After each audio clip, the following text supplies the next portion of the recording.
Hey, welcome back to my channel. So because this is a COVID video, some housekeeping before we start. I will not be talking about off-the-shelf or un-CDC prescribed therapies or medicines. I am not here to advise you on anything to do with your medical health. I am here to discuss your wellness and things that you can do, self-determined actions that you can do to make your immune system stronger overall. And just to add to the discussion from the 20 years of experience in health and fitness, and also just from people far smarter and more experienced and knowledgeable about these things than me, and a lot of the studies that they've released lately regarding obesity, comorbidities, and other things that influence our personal biomes when it comes to COVID. Okay, that's what we're going to be talking about today. And I just want to bookend that with another caveat, let's say. I realize that especially in today's society, it's very difficult to talk about things that we're sensitive about, our weight, our health, things that we feel we're not motivated enough to achieve or attain. I understand that. I spent, prior to becoming an author, I spent 20 years of my life motivating and transforming people's minds, because you have to change the mind first before you change the body and then their bodies.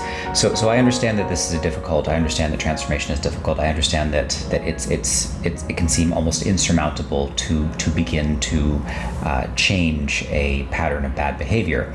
And we're going to talk about some things that can help. But I also want to just, we're also going to be real here. We're going to talk about the reality of what happens when you are overweight or have a poorly functioning metabolic system and you are affected by COVID or any other serious illness. So the CDC has recently updated its website and its information on COVID to include a completely new study and section on obesity. Adult obesity is increasing, is one of the things that they've talked about. They have a prevalence map that they've charted out, and a great deal of it is red. Red is in bad, as in do not go there. do not drive through the red light. A lot of the states are red. About 50% of the map is red. I guess about 40% of the map is red, if I'm looking at it correctly. They've also stated, and this is based on a number of their studies, I'm going to link this just so you can see the actual page where they've collated all this information. So having obesity increases the risk of severe illness from COVID-19. Having obesity may triple the risk of hospitalization due to COVID-19 infection. Obesity is linked to impaired immune function. Obesity decreases lung capacity in reserve and can make ventilation more difficult. A study of COVID-19 cases suggests that risks of hospitalization, intensive care, unit admission, invasive mechanical ventilation, and death are higher with increasing BMI. What's so frustrating about this entire experience for me, and I just want to talk about the weight aspect of it. We know for a fact that children, based on recent studies and just based on our own observational intelligence, children are becoming heavier. They are larger. They're on average, I think the most recent study came out said that 45 to 65% of the juvenile population has become obese, too morbidly obese, and this is increased. This is an increase. This is a proportionate increase since the pandemic started. So obviously, lack of activity in clubs and schools, just the general poor nutrition and stress eating that even children can experience as well too. And if not children, then their parents who are feeding them. And I'm not trying to make you feel like a bad parent. That's not the purpose of this.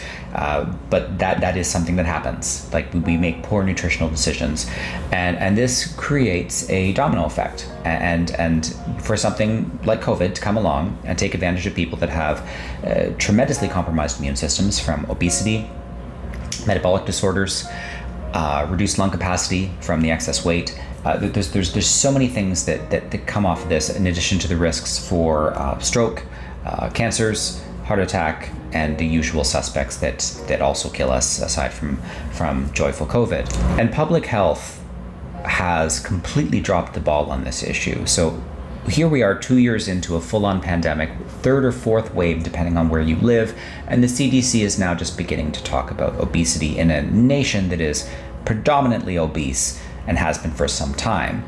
We've been recommending stimulus checks and DoorDash discounts, and I think there was a mayor in New York who was doing free burgers with vaccination shots. A free burger with a vaccination shot.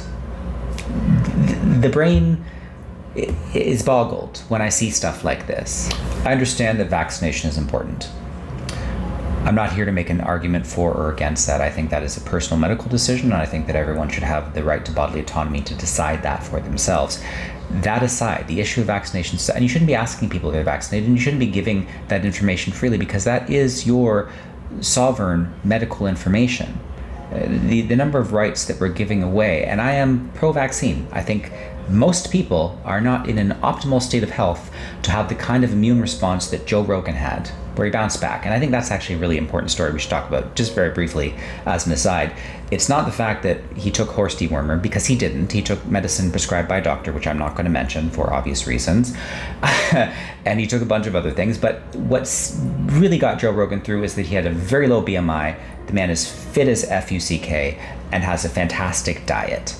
That's why he bounced back so quick. And that is the story. The story is not about horse dewormer. The story is about how did this man bounce back so quickly, and what activated his natural immunity and his antibody response so strongly that he was able to fight this off, regardless of the other things that he may have taken that accentuated his own natural immunity. But he did bounce back very quickly, and that in itself is a story.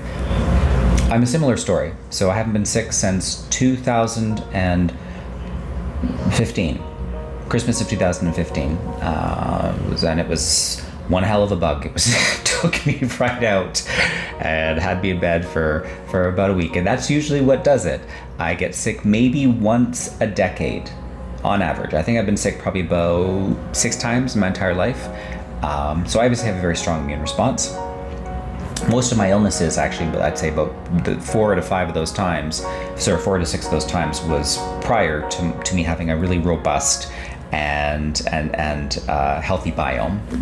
The diet component is huge as well too. Like over the last decade, I've really cleaned up my diet. I have a tremendous amount. There's vitamin D deficiency, which I'm sure you've been reading about. I'm not prescribing that, but I'm saying these are just like basic common sense building blocks. Take your vitamin D, do some damn exercise, get the weight off your body. This is common sense, and this is common sense that it shouldn't interfere with a vaccine rollout or a vaccine strategy. It should be in conjunction. If people truly cared about conquering this from a holistic, all-encompassing, and intelligent way, we would be tackling this two-pronged, obviously with a vaccination strategy for the people who have compromised immune systems and excess weight and all these other damaging and deleterious effects, which is a lot of society because people don't take care of themselves at all. And even the ones that do don't really seem to have a firm grasp of what actually makes someone healthy. Being a gym buddy and a roided up gym buddy doesn't make you healthy. There's scientific evidence now that anabolic steroids can actually increase your risk for serious or long-term COVID. I have never taken any kind of steroids myself. I've never advocated that for anyone's fitness or wellness prescription. It's an absurd thing. You should leave your hormones alone unless there's something that medically requires attention for them. And exercise boosts testosterone. So you don't need to do these things. Certain foods you eat can trigger a higher testosterone response.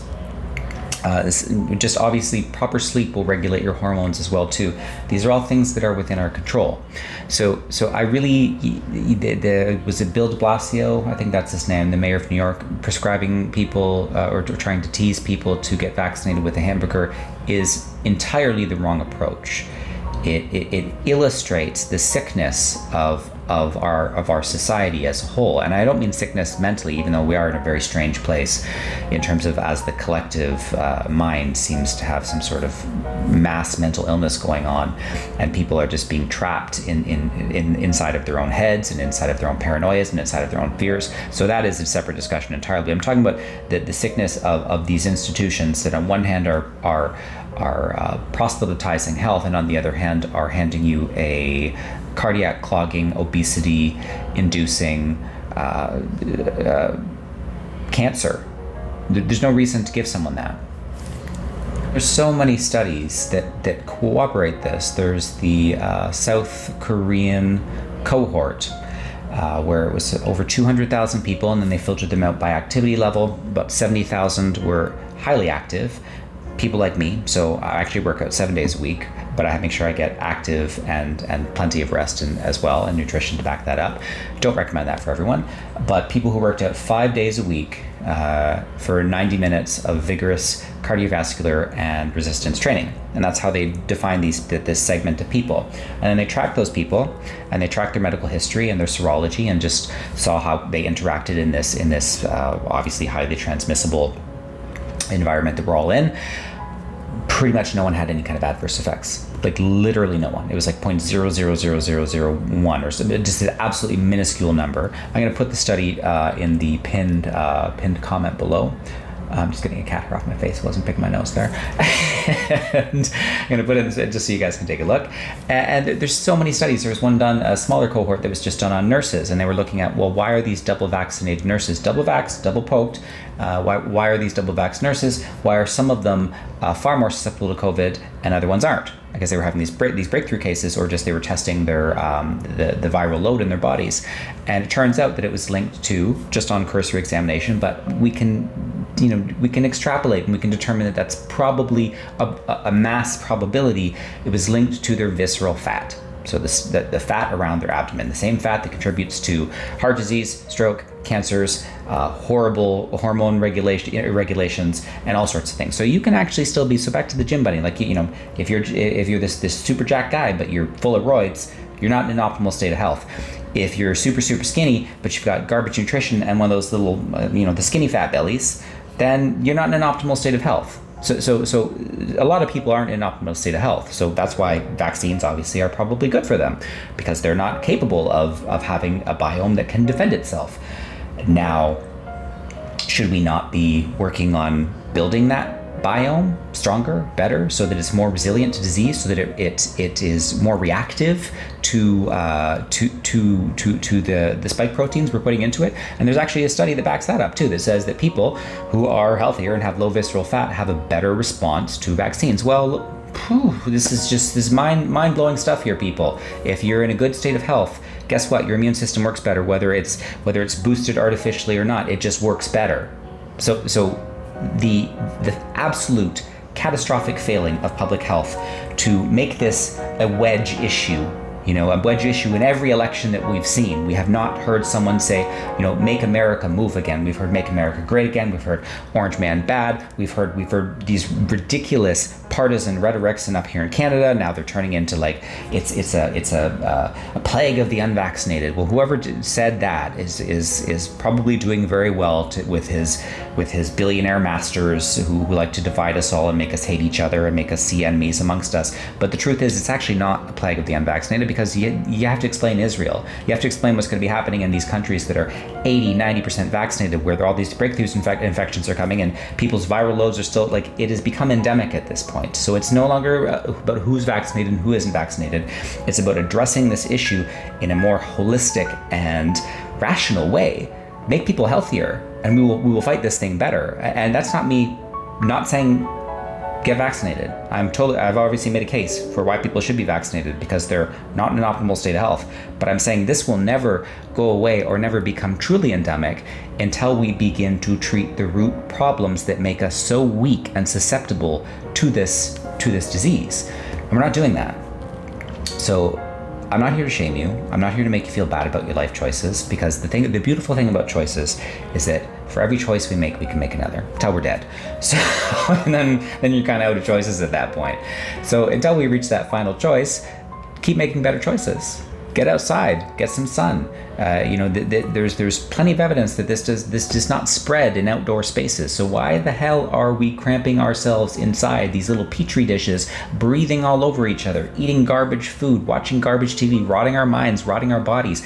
You are making yourself a feast for this thing, an absolute feast. And the politics that we talk about on this channel aside, the things we talk about on this channel aside, like, I really just want us, the reason why I talk about these divisive issues, some of the stuff I talk about, is because I want us to move through them as a society. I want us to have some sort of commonality, not the hive mind Twitter commonality where we all think and act in lockstep and say the same things and sloganeer together. I'm talking about just being able to exist in harmony with each other.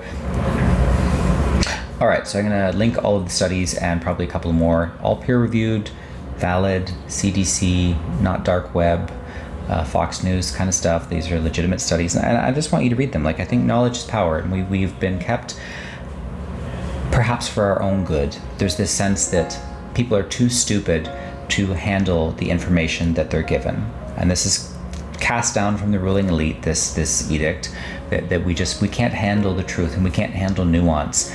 And in a lot of ways, I mean, we're kind of proving that methodology correct with when you look at Twitter wars and when you look at just the hyperbole that you see on the internet. But the truth is, most people outside of those spaces with their family and friends, they are actually capable of having nuanced and intelligent discussion, and that's what does happen. Like, I mean, we were just out in the park today and we bumped into a friend of my partner's, and we had this really great discussion just about a lot of the crazy stuff that's going on right now. We're both very politically and ideologically different, but we were able to have a really interesting conversation where we both came away just with a pleasant, and we're going to see them next weekend actually for her and her partner for dinner, and so the nuance does happen, and people are capable of grasping these very large ideas. They don't need to be coddled. They don't need to have this reductionist viewpoint, which we're learning is just not true. That vaccines obviously save lives, but vaccines are not the only things that will save your life in this pandemic. That is a fact. They are one of the most effective tools that we know of at the time.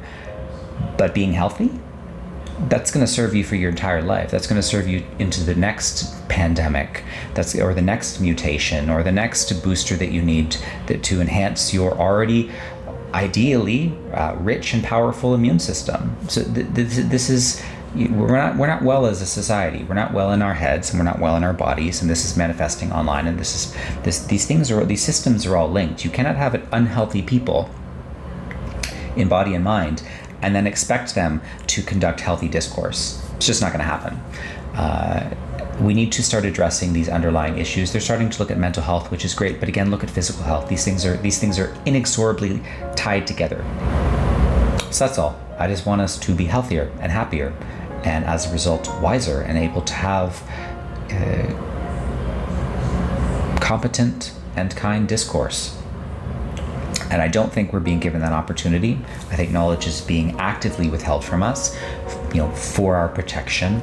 We don't need to be protected. Most of us that are engaging in these things are adults with adult lives, and I understand that, yes, we're busy, and some of us have kids or other responsibilities, and we don't want to engage with them on that level. But even just on a surface level, even just telling people, like where is the messaging to get fit, take vitamin D, exercise?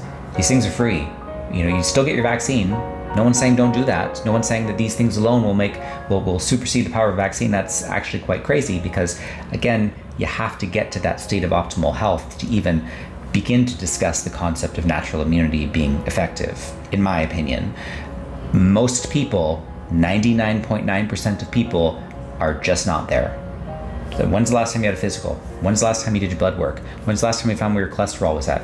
I just did mine. I do mine about at the latest every 2 years, because I want to make sure, even my testosterone levels, I want to make sure that everything is functioning optimally, especially in this kind of a climate.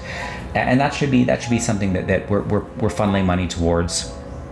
Not hamburgers handed out for vaccines, not just cash handouts and discounts on Uber services. That's another one I saw. Just this appalling misunderstanding of health from public health officials, and obviously the politicians and corporations and policymakers that are making these insane policies. So those are my thoughts.